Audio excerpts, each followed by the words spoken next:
Welcome to Luca is a Billionaire, where the only thing I invest in is your answers. You start by making the keyboard the primary input.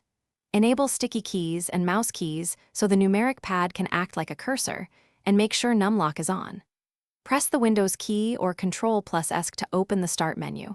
Once open, use Tab to jump through items and Enter to activate.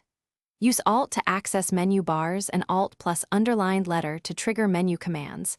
This gives you immediate control without reaching for a mouse. Once focused on the OS, move through Windows with Alt plus Tab for quick swaps and Win plus Tab for an overview. Use arrows to choose and Enter to open. Inside Apps, Tab and Shift plus Tab cycle fields. Space toggles checkboxes and Enter submits forms. Use Shift plus F10 or the menu key to open context menus, and memorize common shortcuts like Ctrl plus F to find or Ctrl plus S to save. For browser address bars, press Ctrl plus L or Alt plus D. This speeds navigation without any pointing device. To complete work, rely on keyboard commands. Press Ctrl plus S to save, Ctrl plus P to print, or Alt plus F then arrows to access file menus. When finishing, use Win plus L to lock or Ctrl plus Alt plus Del to sign out and navigate those screens with arrow keys.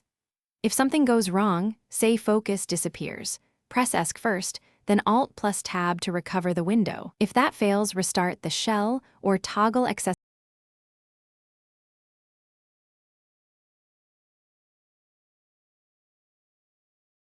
Thanks for watching and please subscribe. It's the best investment you'll ever make.